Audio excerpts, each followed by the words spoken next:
Welcome to burning politics. నిత్యం కద్దర్ నేతల dialogue వాడుతో రణరంగాన్ని తలపించే తెలుగు నేల రాజకీయం రసకందాయంగా మారింది.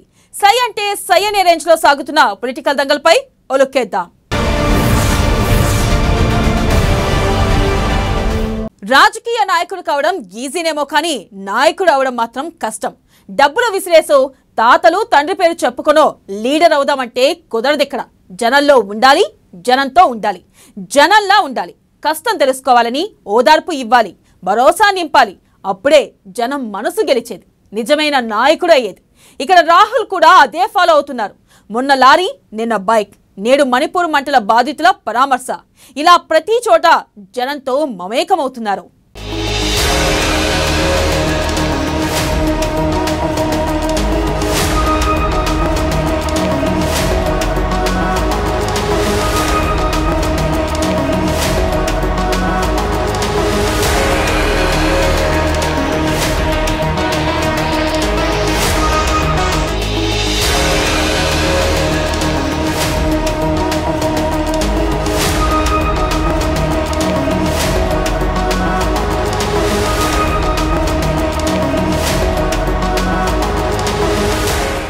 జోడో యాత్రతో పెరిగిన రాహుల్ మైలేజ్,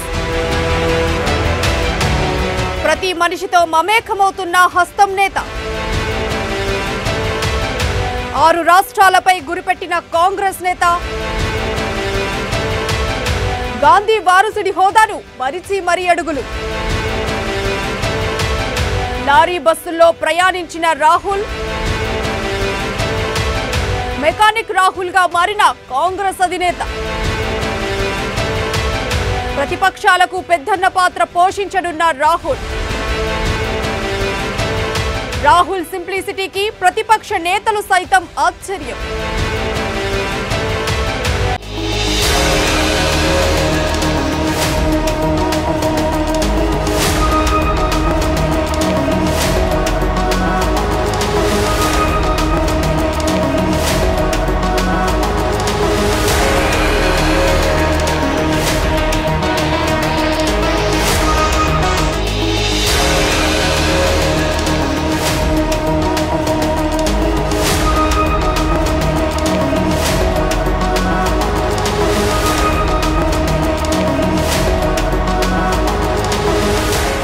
గాంధీ కుటుంబం వారసుడిగా, సోనియా గాంధీ కొడుకుగా మాత్రమే ఇన్నాళ్ళు రాహుల్ అందరికీ తెలుసు.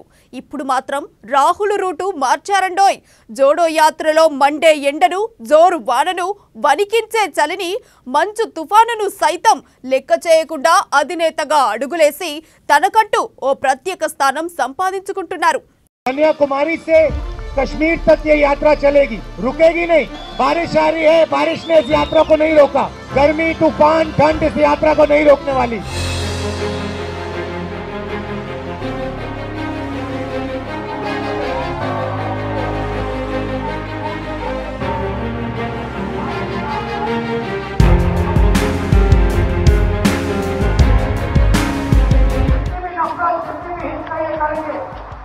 हम हिंदुस्तान को जोड़ेंगे. और बीजेपी ने भ्रष्टाचार के सब रिकॉर्ड तोड़ दिए हैं.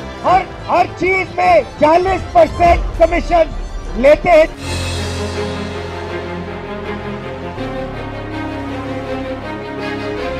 అడుగులో అడుగై ప్రజలతో మమేకమై తనను తాను జననాయక్గా, ది లీడర్గా ప్రాజెక్ట్ చేసుకున్నారు.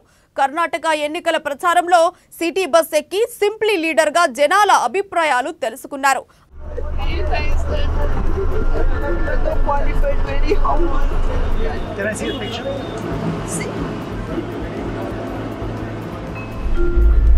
Smart looking guy. German and also he has gone France and also he had association with all these people.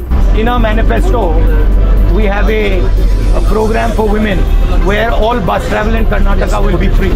So you think it's a good idea? Actually, we used to travel by bus because metro is not there. bus travel We need to punch it out. So we should reach as per office timing. And as a woman, what is the most difficult thing that you face? ఆ తర్వాత హర్యానాలో truck ఎక్కిన Rahul lorry డ్రైవర్లతో కలిసి ప్రయాణంలో మాట్లాడారు. వారి కష్టాలు, కన్నీళ్లు అడిగి తెలుసుకున్నారు. क्या कमी है ये मैं समझना चाह रहा था. सर इसमें कमी कमी है तो 24 घंटे की ऊपर नौकरी है और इसमें खतरा ही खतरा है। जैसे आप मैं सही चल रहा हूँ, अब मुझे पीछे वाला सामने वाला वो नहीं पता वो कैसे मूड में आ रहा है। बिल्कुल रिस्क बहुत है मगर फायदा कम है। फायदा कम ड्राइवरों की तो कोई कहता ही नहीं सर, मतलब सोचते ही नहीं है। ड्राइवरों को किसी ने नहीं बोलता। ఈ మార్పే రాహుల్ కు ప్రత్యేక స్థానంలో నిలబెట్టింది. ఇప్పుడు లారీ డ్రైవర్లతో ముచ్చట్లే కాదు, తాజాగా ఓ పిక్ మాత్రం ప్రతిపక్ష బీజేపీని షేక్ చేస్తోంది. पहले क्या था और अब क्या है? पहले को आपको क्या करते हैं, हमें 2000 कमाते थे, 1000 कमा रहे हैं, आधे को आधा कर दिया। 30 रुपीज पर ऑर्डर था, 15 कर दिए हैं। 21 ऑर्डर्स किए 2400 रुपीज का। अब क्या किया 31 ऑर्डर्स को 1400 31 ऑर्डर्स को 1400। मतलब अगर आपने 31 ऑर्डर पूरे किए फिर आपको 1400 रुपए मिलेंगे।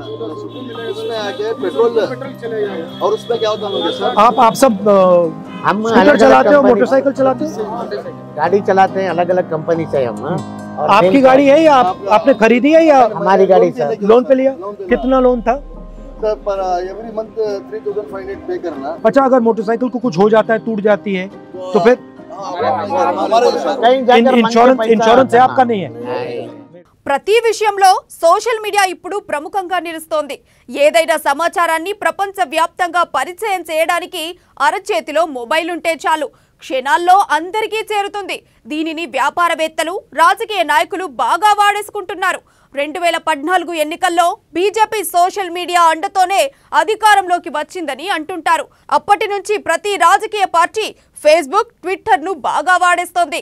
తాజాగా సోషల్ మీడియా కాంగ్రెస్ బాగా యూజ్ చేసుకుంటోంది. ఆ పార్టీ ముఖ్య నేత రాహుల్ గాంధీకి సంబంధించిన ఫోటోలు, వీడియోలు నిత్యం అప్లోడ్ చేస్తూ కార్యకర్తల్లో జోష్ పెంచుతోంది. అటు ప్రజలకు చేరువవుతోంది. తాజాగా రాహుల్ గాంధీకి సంబంధించిన ఓ పిక్ వైరల్ అవుతోంది.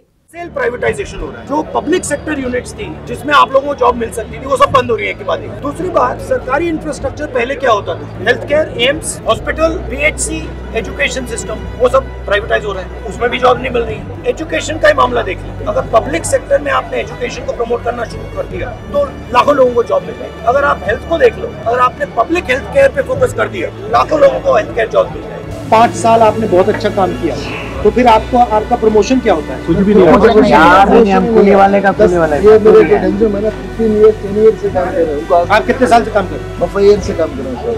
आप 3 ईयर से काम कर रहा हूँ। और आज अगर आप 5 साल और काम करेंगे तो भी आपको उतना ही पैसा मिलेगा? क्या भी है खर्चा बढ़ रहा है सर, कमाई नहीं बढ़ रही है। इंग्लिश जरूरी होती है, ज्यादा फायदा होता है। కర్ణాటకలో అధికారం చేపట్టిన కాంగ్రెస్ జోష్లో ఉంది.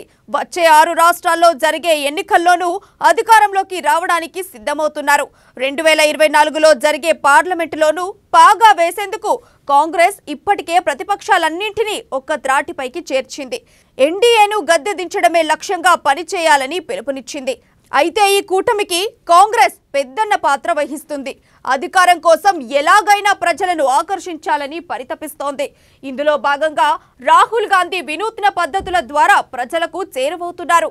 కొన్ని పనులు చేస్తూ వాటికి సంబంధించిన పిక్స్ ను సోషల్ మీడియాలో పెట్టడంతో అవి వైరల్ గా మారుతున్నాయి. తాజాగా రాహుల్ గాంధీ మెకానిక్ షాప్ లో పనిచేస్తున్నట్లు ఉన్న ఓ పిక్ సోషల్ మీడియాలో వైరల్ అవుతోంది. ఓ బైకుకు రిపేర్ చేస్తూ రాహుల్ గాంధీ సింప్లిసిటీ మెయింటైన్ చేస్తున్నారు.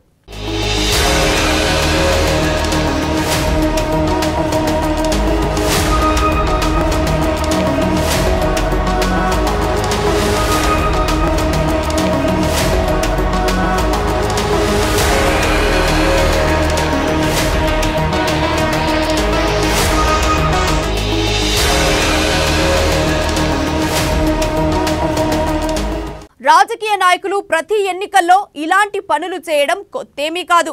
కానీ జాతీయ పార్టీలో కీలక వ్యక్తిగా ఉన్న రాహుల్ ఇలా చేయడంపై ఆసక్తిగా చర్చించుకుంటున్నారు. మొన్నటి వరకు రాహుల్ గాంధీకి పగ్గాలు ఇస్తే పార్టీ పరిస్థితి ఏంటి అని భయపడిన వారు ఇప్పుడు పార్టీని రాహుల్ గాంధీనే చక్కదిద్దుతున్నారని కొనియాడుతున్నారు. తన లైఫ్ ఎంత హైఫై ఉన్నా సామాన్య ప్రజల కోసమే పనిచేస్తానని చెప్పేందుకే రాహుల్ గాంధీ ఇలా చేస్తున్నాడని కాంగ్రెస్ నాయకులు అంటున్నారు.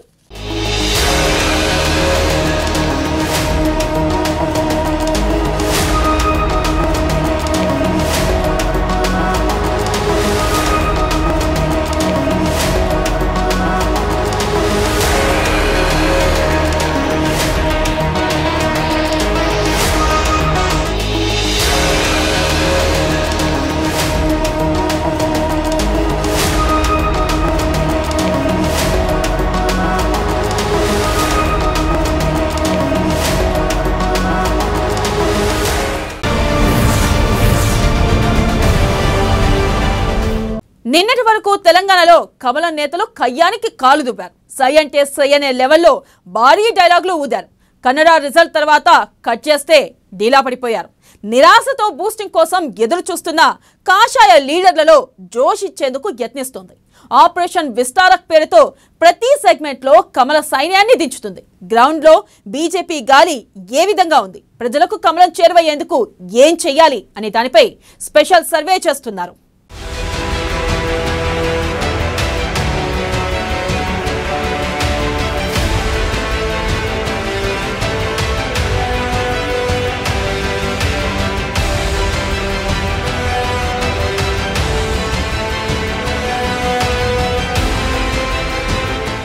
తెలంగాణలో పడిపోతున్న బీజేపీ గ్రాఫ్.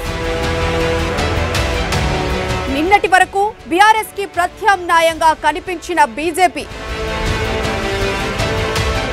కన్నడ రిజల్ట్ తో చల్లబడిన కమలదళం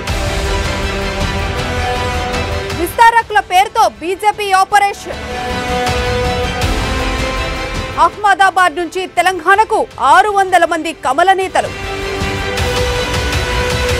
విస్తారక్ పేరుతో ప్రత్యేక సర్వే.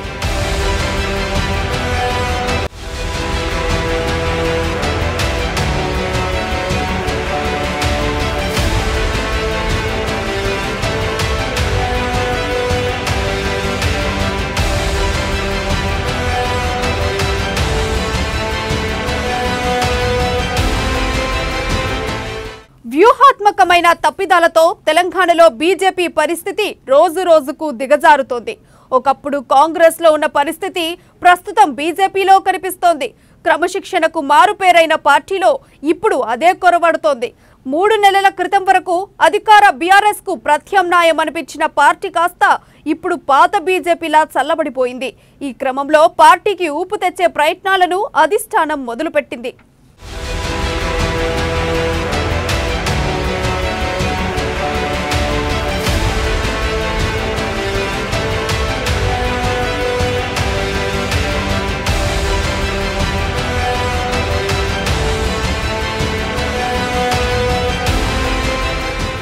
ప్రతి రాష్ట్రంలో ఎన్నికలకు ముందు విస్తారకుల పేరుతో ఆ రాష్ట్రానికి సంబంధం లేదని 100 మందిని పోలింగ్ బూతుల దగ్గర ప్రచారానికి పంపుతుంది. అలా అహ్మదాబాద్ నుంచి 600 మందిని తెలంగాణకు పంపించారు. తమకు కేటాయించిన పోలింగ్ బూతుల పరిధిలో పనిచేయడం ప్రారంభించారు.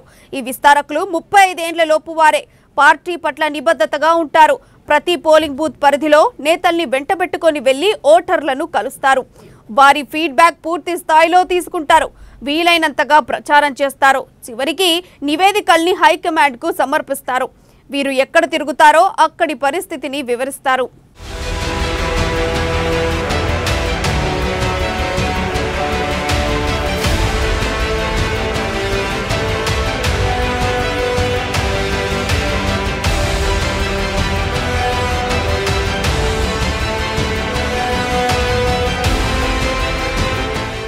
విస్తారకులు ప్రచారంతో పాటు నేతల పనితీరును, కేంద్ర రాష్ట్ర ప్రభుత్వాల పనితీరు గురించి తెలుసుకుంటారు. ఓ రకంగా సర్వే చేస్తారన్నమాట. బీజేపీ తెలంగాణలో గెలవాలంటే ఏం చేయాలన్న దానిపై ఈ 600 మంది ఫీడ్బ్యాక్ తీసుకుని హైకమాండ్ కు సమర్పిస్తారు. ఈ నివేదిక ఆధారంగా వారు తదుపరి వ్యూహాలు అమలు చేసే అవకాశాలుంటాయి.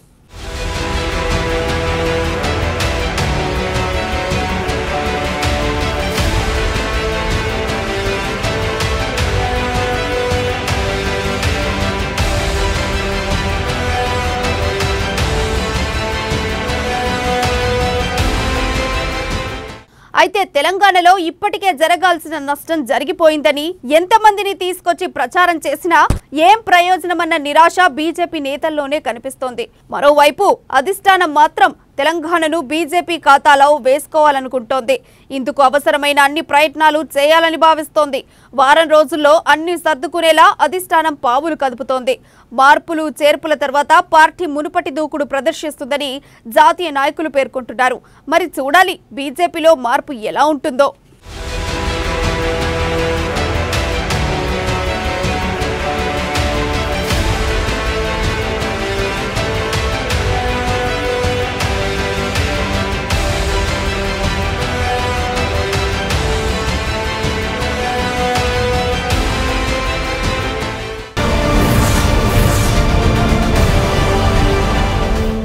రోజు బర్నింగ్ పాలిటిక్స్. మరిన్ని రాజకీయ విషయాలు రేపటి బర్నింగ్ పాలిటిక్స్ లో చూద్దాం.